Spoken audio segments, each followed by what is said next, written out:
हमें खुशी है कि आप आज हमारे साथ शामिल हुए।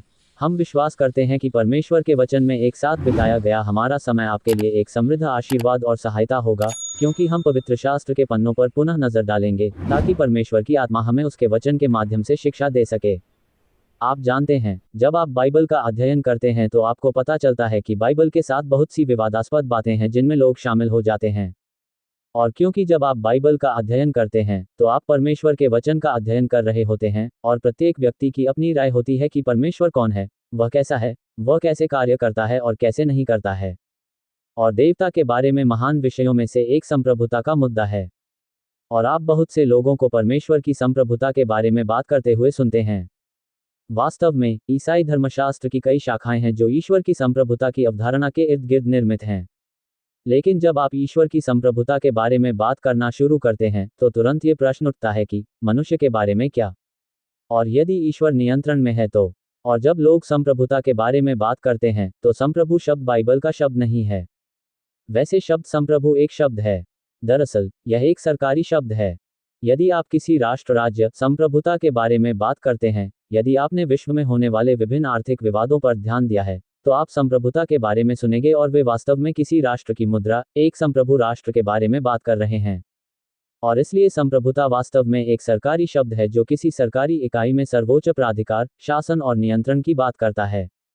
और जब आप उस सरकारी शब्द को लेते हैं और इसे ईश्वर पर लागू करते हैं, और आप ईश्वर की संप्रभुता के बारे में बात करते हैं, तो एक अर्थ में आप अपने आप को दोहरा रहे हैं, क्योंकि यदि संप्रभुता से आपका तात्पर्य सर्वोच्च प्राधिकारी से है, तो ईश्वर से अधिक सर्वोच्च और अधिक प्राधिकारी कौन हो सकता है? इसलिए आपको वास्तव में परमेश्वर की संप्रभुता के बारे में बात करने की आवश्यकता नहीं है, क्योंकि परमेश्वर स्वयं ही संप्रभु परमेश्वर है। परमेश्वर का वह नाम, भगवान की वह उपाधि सर्वोच्च है, सभी चीजों का शासक है। लेकिन जब आप ईश्वर की संप्रभुता के बारे में बात करते हैं तो तुरंत ये प्रश्न उठता है कि यदि ईश्वर संप्रभु है और यदि ईश्वर सभी चीजों पर नियंत्रण रखता है, तो वह, जैसा कि धर्म कहता है, ऐसा है। यदि आप विश्व धर्मों के अध्ययन में शामिल हैं, उदाहरण के लिए इस्लाम, तो इस्लाम अल्लाह की इच्छा में विश्वास करता है। वास्तव में इस्लाम नाम का अर्थ है अल्लाह की इच्छा के प्रति समर्पण, ईश्वर की इच्छा के प्रति समर्पित होना, और जो कुछ भी अल्लाह या ईश्वर चाहेगा वही होगा। यह एक प्रकार का बुतपरस्त भाग्यवाद है। यही होगा जो होगा, और जो नहीं होना है वह हो सकता है, जैसा कि पोर्टर वैगनर ने अपने गीत में गाया है। और इसका ईसाई संस्करण केल्विनवाद कहलाता है, जो ईश्वर की संप्रभुता का एक संस्करण है, जहां ईश्वर हर चीज पर नियंत्रण रखता है। अब इसके प्रति व्यक्ति के हृदय की तत्काल प्रतिक्रिया यही होगी कि यदि ईश्वर सब कुछ नियंत्रित करता है, यदि वह सब कुछ करने का कारण बनता है, तो फिर संसार में इतना दुख क्यों है? वह क्यों रुकता है? वह क्या नहीं रोकता है? वह विपत्तियों, कठिनाइयों, हृदय की पीड़ाओं, कष्टों और मुसीबतों को, जो लोगों पर अन्यायपूर्ण और अप्रत्याशित रूप से आती हैं, रोकता है। यदि ईश्वर सब कुछ, जीवन के प्रत्येक विवरण पर नियंत्रण रखता है, तथा उसकी इच्छा के बिना कुछ भी घटित नहीं होता, तो फिर संसार में इतना अनावश्यक दुख क्यों है? बाइबल की सबसे पुरानी पुस्तक, अय्यूब की पुस्तक, के बारे में अक्सर कहा जाता है कि यह एक कहानी है कि धर्मी लोग क्यों कष्ट सहते हैं। और यह अय्यूब की पुस्तक में एक मौलिक प्रश्न है, यद्यपि वास्तव में पुस्तक स्वयं इससे कहीं अधिक मौलिक बात के बारे में है, परंतु वास्तव में यह ऐसे ही प्रश्न के उत्तर के बारे में है। लेकिन वह विरोधाभास जो ईश्वर के नियंत्रण के बीच अस्तित्व में आता है, जैसा कि धर्म आपको बताता है, और चीजें घटित होती हैं जो अच्छी नहीं लगती हैं, जिसे एक अच्छा ईश्वर ले सकता है, पूरा कर सकता है, और लोग पीछे हट जाते हैं और कहते हैं, ठीक है, लेकिन यह ईश्वर की संप्रभु इच्छा है। यह एक मनमाना, लगभग सन की लगने वाला संकल्प है, जिसमें आप एक रोबोट ऑटोट्रॉन बन जाते हैं, जिसे ये तथ्य स्वीकार करना पड़ता है कि जो कुछ भी होता है, वह ईश्वर द्वारा निर्धारित होता है कि ऐसा होना चाहिए। और ये दर्शनशास्त्र में है। इसे नियतिवाद कहा जाता है। और धर्म में, बुतपरस्त धर्म को भाग्यवाद कहा जाता है। इस्लाम में इसे इस्लाम और अल्लाह की इच्छा कहा जाता है। ईसाई धर्म में इसे केल्विनवाद या इसी प्रकार का कुछ और नाम दिया गया है। और इसके साथ समस्या यह है कि यह सच नहीं है। लोग कहते हैं, ठीक है, अपनी बाइबल ले लो। लोग कहते हैं, भाई रिक, इन आयतों के बारे में क्या कहना है? प्रथम इतिहास अध्याय 29, आयत संख्या 10। राजा दाऊद के दिनों में, दाऊद ने सारी मंडली के सामने यहोवा को धन्यवाद दिया। और दाऊद ने कहा, हे हमारे मूल पुरुष इस्राएल के परमेश्वर यहोवा, तू युगानुयुग धन्य रहे। हे प्रभु, महानता, शक्ति, महिमा, विजय और ऐश्वर्य तेरे ही हैं, क्योंकि स्वर्ग और पृथ्वी में जो कुछ है, वह तेरा ही है। हे प्रभु, राज्य तेरा है, तू तेरा है, और तू ही सिर के रूप में ऊंचा किया गया है। सबसे अधिक धन और महिमा तुझ से मिलती है और तू सबों के ऊपर राज्य करता है। और सामर्थ्य और पराक्रम तेरे हाथ में है और सबको बढ़ाना और बल देना तेरे हाथ में है। यहाँ विचार यह है कि परमेश्वर सभी चीज़ों पर शासक है। वह सभी चीज़ों का निर्माता है। वह सभी चीज़ों पर शासन करता है और वह कुछ लोगों को महान बनाता है।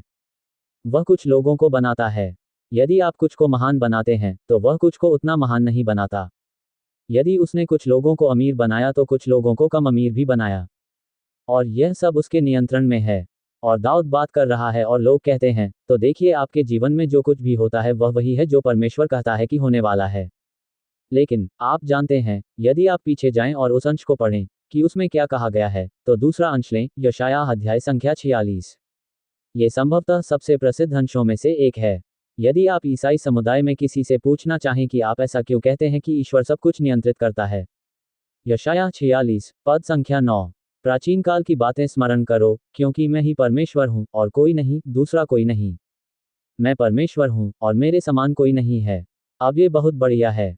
ये बिल्कुल सच है। घोषणा करो, मैं यही करता हूँ, आदिकाल से ही अंत की घोषणा करता हूँ। जो काम अभी तक नहीं हुए हैं, कह रही है, मेरी सलाह कायम रहेगी और मैं अपनी सारी इच्छा पूरी करूंगा। खैर, आपने देखा कि उस श्लोक में यह नहीं कहा गया कि मैं निश्चय करता हूँ। और उन्होंने यह नहीं कहा कि ग्रह पर जो कुछ भी घटित होता है, मानव अनुभव में जो कुछ भी घटित होता है, मैंने ये निर्धारित किया है कि वह घटित होगा। वह कहता है, मेरी सलाह कायम रहेगी। मैंने जो कहा है, मैं उस पर कायम रहूंगा। मैं अपनी सारी खुशी पूरी करूंगा। मैं अपनी इच्छा पूरी करने जा रहा हूँ। मैं अपनी खुशी पूरी करने जा रहा हूँ। उन्होंने यह नहीं कहा कि मैं बाहर जा रहा हूँ और जो कुछ भी होगा वह मेरा होगा। उन्होंने कहा कि मेरे पास एक योजना है। इफिसियों के पहले अध्याय में मेरे पास कुछ सलाह है। पौलुस इफिसियों के पहले अध्याय में इस बारे में बात करता है और इफिसियों के पहले अध्याय में एक अद्भुत वाक्यांश है। पॉल, वास्तव में आपकी बाइबल कभी भी परमेश्वर की संप्रभुता के बारे में बात नहीं करती है। इसमें कभी भी परमेश्वर की संप्रभुतापूर्ण स्वतंत्र इच्छा के बारे में बात नहीं की गई है। यह एक ऐसा वाक्यांश है जिसे मनुष्य ने बनाया है। ये वह शब्द है जिसका प्रयोग बाइबल में इफिसियों के अध्याय 1 पद संख्या 5 में किया गया है। आप चौथे आयत के अनुसार शुरू करते हैं। उसने हमें मसीह यीशु में स्वर्गीय स्थानों में सब प्रकार की आत्मिक आशीषों से आशीषित किया है, जैसा उसने हमें जगत की उत्पत्ति से पहले उसमें चुन लिया था, कि हम उसके निकट प्रेम में पवित्र और निष्कलंक हों, और उसने हमें अपने लिए पहले से ठहराया कि हम यीशु मसीह के द्वारा उसके लिए पालक पुत्र हों। अब उसकी इच्छा के अनुसार सुनो। आप देखिए, परमेश्वर ने कलीसिया अर्थात मसीह की देह को बनाने का उद्देश्य और योजना बनाई है। और उसने उन सभी लोगों को पूर्व निर्धारित किया है जो मसीह के शरीर में हैं, जो मसीह के शरीर में आते हैं। आप अपने उद्धारकर्ता के रूप में प्रभु यीशु मसीह पर विश्वास क्यों नहीं करेंगे? परमेश्वर आपको मसीह की देह में रखता है। और यदि आप मसीह के शरीर में हैं, तो ये लोगों का समूह है जिसे परमेश्वर ने अनंत काल से चुना है, बनाने और बनाने के लिए निर्धारित किया है। जब आप मसीह की देह के सदस्य बन जाते हैं, तो वह आपको पूर्व निर्धारित कर देता है। आपने पहले से तय कर लिया था कि आपको भविष्य में विरासत मिलेगी, बच्चों के बेटे को गोद लेना। वह अपने बच्चों को ले जाता है और कहता है, आने वाले युगों में मेरी विरासत तुम्हें मिलेगी। वह ऐसा करता है। 5वां पद कहता है, उसकी प्रभुतापूर्ण इच्छा के अनुसार नहीं, क्योंकि फिर से परमेश्वर प्रभुतापूर्ण होगा। चाहे कुछ भी हो, वह मुख्य शासक रहेगा। लेकिन बाइबल में परमेश्वर की इच्छा के बारे में यह बात नहीं है कि वह संप्रभु है। यह उसकी इच्छा का अच्छा आनंद है। यह एक इच्छा और उद्देश्य है जो ईश्वर की अच्छाई से निकलता है। यह कोई मनमाना रोबोटिक आरोपण नहीं है, बल्कि यह उसकी अच्छाई से निकलता है। यह उसके चरित्र का प्रतिबिंब है। यह उसके स्वभाव का प्रतिबिंब है। कुछ अच्छाई के साथ संगत है। प्रेम अपने पड़ोसी के साथ बुरा नहीं करता है। और परमेश्वर प्रेम है, इसलिए बाइबल इस तथ्य पर जोर देने के बजाय कि परमेश्वर जो कहता है उसके अलावा कुछ भी नहीं होता है, बाइबल इस बात पर जोर देती है कि परमेश्वर के पास एक योजना है जो उसकी भलाई से निकलती है, हमारे साथ अपना जीवन साझा करने की उसकी इच्छा। यही कारण है कि आयत 9 कहता है, उसने अपनी इच्छा का रहस्य हमें उस अच्छी इच्छा के अनुसार बताया है जिसे उसने अपने आप में ठान लिया था। आप देखिए, उसकी इच्छा उसकी अच्छी इच्छा के अनुसार है, न कि केवल एक मनमानी बात, बल्कि कुछ ऐसा जो उसके स्वभाव से निकलता है, जिसमें हमने भी एक विरासत प्राप्त की है। पद 11 कहता है, जो अपनी इच्छा के मत के अनुसार सब कुछ करता है, उसकी मनसा के अनुसार हम पहले से ठहराए गए हैं। कोई कहता है, ठीक है भाई रिक, वह अपनी इच्छा के अनुसार ही सारे काम करता है। लेकिन आप जानते हैं, यदि आपकी आदत है तो ये यहीं से आता है।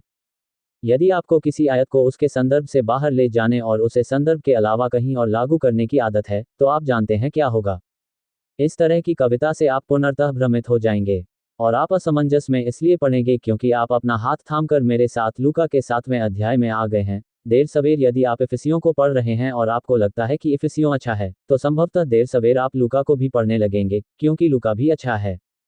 और यदि आप उसकी इच्छा की सलाह के बारे में बात कर रहे हैं और आप एक कॉन्कॉर्डेंस निकालते हैं और परमेश्वर की सलाह को देखते हैं, तो आपको इस तरह का एक श्लोक मिलेगा।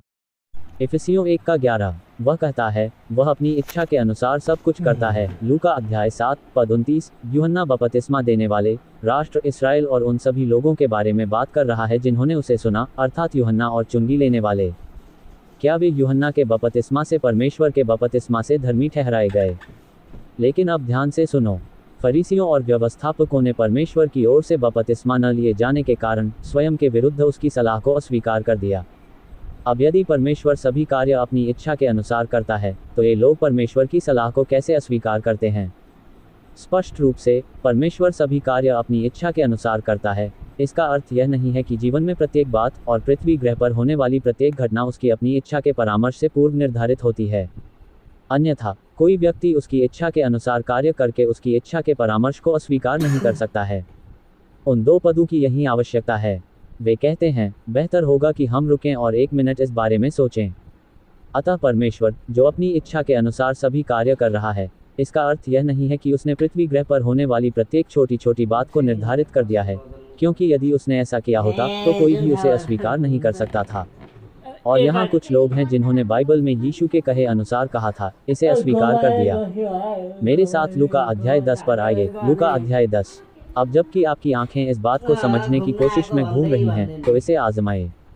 यह विचार कि ईश्वर ने कहीं अनंत काल में पूर्व निर्धारित कर दिया है कि आज पृथ्वी ग्रह पर क्या हो रहा है। अब जब लोग ईश्वर की संप्रभुता के बारे में बात करते हैं, तो उनका मतलब यही होता है कि जो कुछ भी होता है, आपने प्रचारकों को यही कहते सुना होगा। प्रचारकों को इस तरह के टीवी कार्यक्रम में आना चाहिए और कहना चाहिए कि आपने इसे संयोगवश नहीं देखा। आज परमेश्वर ने ये निश्चय किया था कि तुम आज यहाँ होगे, और उसके पास आपके लिए एक संदेश है। क्योंकि परमेश्वर आप यहाँ पर हैं, क्योंकि परमेश्वर आपके पास एक दिव्य नियति है जिसका आपने आज पालन किया है। अब यह एक अच्छा उपदेशक भाषण है, लेकिन ये सब कुछ है, यह बाइबल नहीं है। गहरी सांस लीजिए। आप जानते हैं, मैं बस कैमरे में देख सकता हूं और कह सकता हूं, मुझे पता है कि वहां कोई व्यक्ति हाइपरवेंटिलेट कर रहा है, लेकिन मैं आपको बताता हूं कि मुझ पर या आप पर या हमारे जैसे किसी पर विश्वास करने के बजाय प्रभु यीशु मसीह पर विश्वास क्यों नहीं किया जाता है। लूका 10 अध्याय पद संख्या 30। यीशु ने उत्तर दिया कि एक मनुष्य यरूशलेम से यरीहो को जा रहा था कि डाकुओं ने घेरकर उसके कपड़े उतार लिए और उसे घायल करके अधमरा छोड़कर चले गए। और संयोगवश एक पुजारी उसी रास्ते से नीचे आया। ओह! और जब उसने उसे देखा तो वह दूसरी तरफ चला गया। इसी रीति से एक लेवी भी उस जगह पर था और उसको देखकर कतराकर चला गया। परंतु एक सामरी व्यक्ति यात्रा करते हुए वहां पहुंचा जहां वह था, और जब उसने उसे देखा तो उस पर तरस खाया। अब आप यहाँ की कहानी जानते हैं।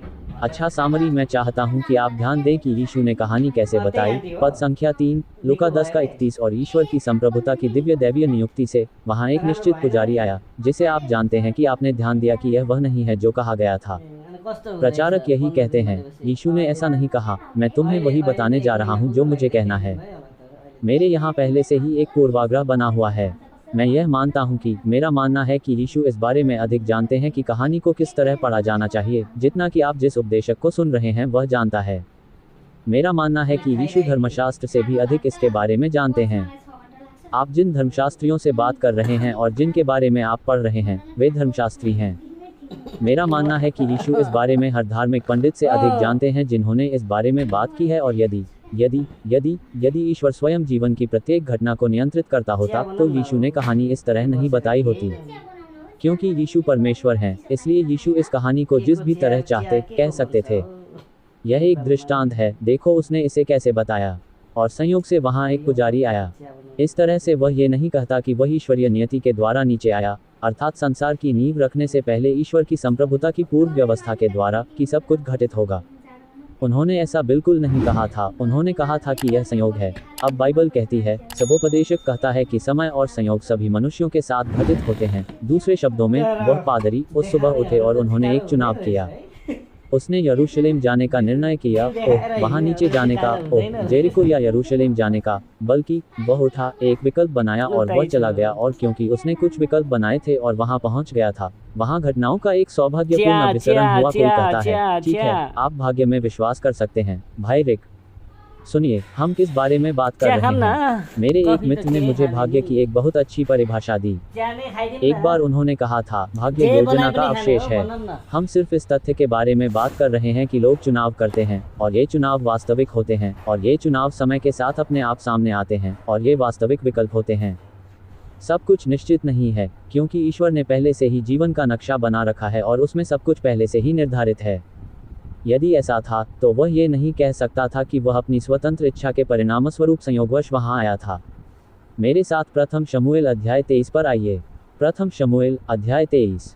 धर्म आपको बताता है कि यदि ईश्वर ने ऐसा कहा है तो ऐसा अवश्य घटित होगा, क्योंकि यदि ईश्वर ने आपसे कहा है कि यह घटित होने वाला है तो आप जानते हैं वह जो कुछ घटित होता है उस पर नियंत्रण रखता है।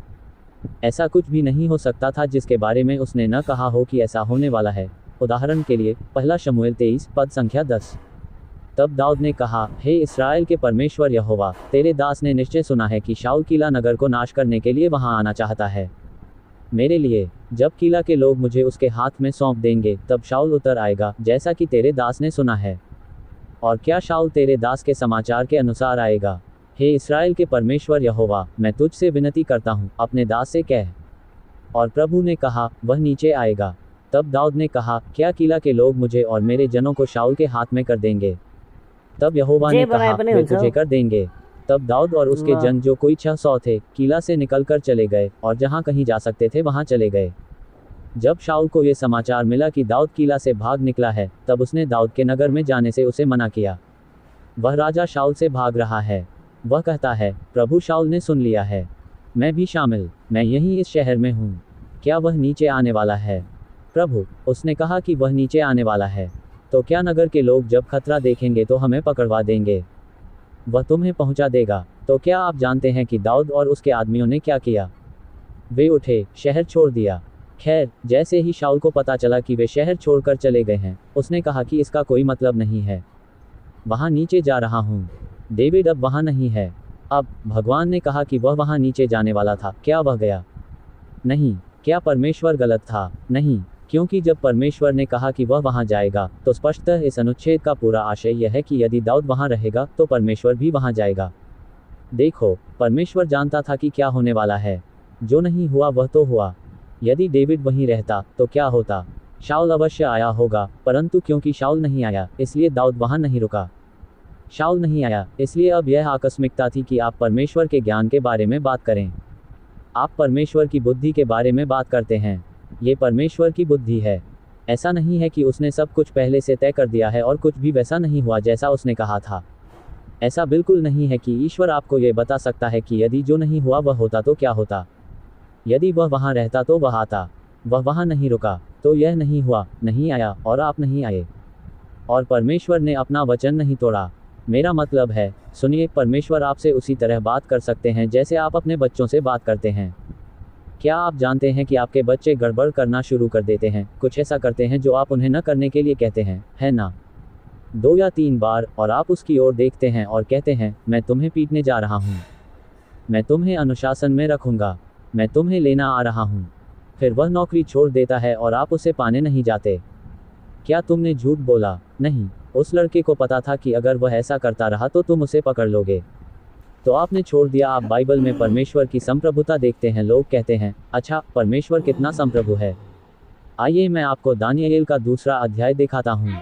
बाइबल में परमेश्वर की संप्रभुता धर्म से अलग है। दानियेल अध्याय 2 और अध्याय 6 में इसका एक महान उदाहरण है। और दानियेल अध्याय 2 बेबीलोन के राजा नबूकदनेस्सर यह महान दर्शन देखता है और उस दर्शन में दानियेल आता है और इसकी व्याख्या करता है। आयत 37 में कहा गया है, हे राजा, हे राजाओं के राजा, तू राजा है। स्वर्ग के परमेश्वर ने तुझे राज्य और सामर्थ्य और शक्ति और महिमा दी है, और जहाँ कहीं मनुष्य रहते हैं वहाँ जो कुछ है उसे उसने तेरे हाथ में दे दिया है, और तुझे उन सबों का प्रधान बना दिया है। ये सोने का सिर तुम हो। अध्याय 5। वह कहता है, हे नबूकदनेस्सर, जो कुछ तुम करना चाहते हो वह करो, आप किसी से मत पूछो। आपके पास कुछ ऐसा है जो आप करना चाहते हैं तो बस उसे कर डालिए। और आपको किसी की अनुमति लेने की आवश्यकता नहीं है, क्योंकि आप शीर्ष व्यक्ति हैं। आप संप्रभु हैं, आप राजा हैं। कोई भी आपको यह नहीं बता सकता कि आपको क्या करना है। आप ऐसा कर सकते हैं, आप अपना विचार बदल सकते हैं, वो करें। अब तुम राजा हो। आयत 39। और तुम्हारे बाद नबूकदनेस्सर और बेबीलोन के बाद एक और राज्य उदय होगा। अब यहाँ शब्द हैं, आपको अपने से हीन होना पड़ेगा यदि आप अध्याय 5 को देखें। पद 18। हे राजा, हे परमप्रधान परमेश्वर, आपने आपके पिता नबूकदनेस्सर को राज्य, वैभव, महिमा और सम्मान दिया था, और उस वैभव के कारण जो उसने उसको दिया था, सारी जातियां और सारी भाषा बोलने वाले उसके सामने कांपते और डरते थे।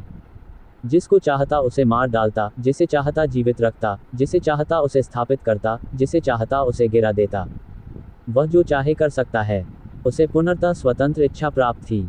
किसी ने नहीं कहा आप ऐसा नहीं कर सकते। फिर बेबीलोन के पतन के बाद मीडिया फारस आया और अगला राजा, और वह था डेरियस। दानियेल अध्याय 6। अब दारा एक संप्रभु बनने जा रहा है, लेकिन उसकी संप्रभुता निम्न होगी। और दानियेल 6। शेर की मांद में दानियेल की कहानी है। आपको याद होगा कि यदि आप इसे नहीं पढ़ते हैं तो दानियेल 6 में दानियेल यरूशलेम से प्रार्थना कर रहा है। डैनियल के राज्य में कुछ दुश्मन हैं। डेरियस उसे पसंद करता है, लेकिन वहाँ उसे कुछ धार्मिक विरोध भी झेलना पड़ता है। इसलिए वे दारा के पास जाते हैं और कहते हैं कि उन्होंने दारा को धोखा देकर यह आदेश जारी कर दिया है कि जो कोई भी 1 महीने तक उसके अलावा किसी और से प्रार्थना करेगा, उसे शेर की मांद में डाल दिया जाएगा। वह इसे लिखता है और वे कहते हैं, हे राजा, आदेश को स्थापित करो, इस लेख पर हस्ताक्षर करो ताकि इसे मेदियों के कानून के अनुसार बदला न जा सके। एक बार डेरियस ने इसे लिख लिया तो इसे बदला नहीं जा सका। जैसे ही ऐसा हुआ, उसे पता चला कि उन्होंने उसके साथ धोखा किया है, क्योंकि अब उसे दानियेल की निंदा करनी होगी, निंदा करनी होगी, निंदा करनी होगी। और यह बात उसे अप्रसन्न कर गई, लेकिन अपनी इच्छा के विरुद्ध उसके पास कोई विकल्प नहीं था। उसे वही करना पड़ा जो उसने लिखा था, और वह आदेश, और उसे दानियेल को सिंह की मांद में फेंकना पड़ा, क्योंकि राजा ने जो कोई आदेश या नियम स्थापित किया है, उसे बदला नहीं जा सकता। अब ये धर्मशास्त्र है। ये धर्मशास्त्र इस्लाम, केल्विनवाद, सभी प्रकार के मूर्ति पूजक नियतिवाद, भाग्यवाद की संप्रभुता है। यह आदेश दिया गया है, इसे बदला नहीं जा सकता। दानियेल अध्याय 2 कहता है कि यह नबूकदनेस्सर की संप्रभुता से निम्न संप्रभुता है, जो चाहे कर सकता था। वह चाहे तो अपना मन बदल सकता है। बाइबल के परमेश्वर की संप्रभुता सीमित, निम्न संप्रभुता नहीं है जो उसे पूर्व निर्धारित कथन में बांधे रखती है, बल्कि यह संप्रभुता है। यह उसकी इच्छा की अच्छी इच्छा है। कोई कहता है, लेकिन भाई रिक, इसका मतलब है कि अगर आप परमेश्वर को प्रभावित करने के लिए कुछ कर सकते हैं, तो आपके पास गर्व करने के लिए कुछ है। नहीं, आपको ऐसा नहीं करना चाहिए। नहीं, आपको ऐसा नहीं करना चाहिए। अनुग्रह से तुम विश्वास के द्वारा बचाए गए हो, जो तुम्हारा अपना विश्वास नहीं है। ये परमेश्वर का दान है, कार्यों का नहीं, ताकि कोई मनुष्य घमंड न करे। आप देखिए, उद्धार कार्यों से नहीं है, ये परमेश्वर की कृपा है। ये वही है जो परमेश्वर कलवरी के पूर्ण किए गए कार्य के माध्यम से आपके लिए कर सकता है। इसीलिए आप घमंड नहीं कर सकते, क्योंकि विश्वास के माध्यम से अनुग्रह से उद्धार आपको घमंड करने के लिए कुछ भी नहीं छोड़ता है, सिवाय उसके जो यीशु मसीह ने किया। इसलिए विश्वास अपने आप में घमंड करना नहीं है, यह उस पर घमंड करना है, उस पर भरोसा करना है। और जब आप प्रभु यीशु मसीह पर विश्वास करते हैं, तब आप परमेश्वर के कार्य का भागी बन जाते हैं, क्योंकि परमेश्वर पिता अपने पुत्र पर पूर्ण विश्वास करता है। कोई कहता है, अच्छा, तो फिर आपके पास घमंड करने के लिए कुछ है? नहीं, नहीं, सुनो, रोमियो 3:27 कहता है, घमंड कहाँ है? तब इसे बहिष्कृत किया गया है। किस व्यवस्था से? कार्यों का नहीं, बल्कि विश्वास की व्यवस्था से। क्योंकि जो काम नहीं करता, वरन भक्तिहीन के धर्मी ठहराने वाले पर विश्वास करता है, उसका विश्वास धार्मिकता गिना जाता है। अपने कार्यों में यीशु मसीह पर भरोसा करते हुए आपका विश्वास, वह आप है। आप परमेश्वर के पुत्र के कार्यों और परमेश्वर के दृढ़ संकल्प, परमेश्वर के उद्देश्य, परमेश्वर की योजना पर भरोसा करते हुए हर उस व्यक्ति को लेना है जिसने उसके पुत्र पर भरोसा किया है। और उसकी इच्छा की प्रसन्नता यह है कि वह अपने पुत्र के कारण तुम्हें सदा के लिए बचाएगा। यही परमेश्वर की इच्छा की प्रसन्नता है। हमारे साथ रहने के लिए धन्यवाद। अगली बार तक, मरना था।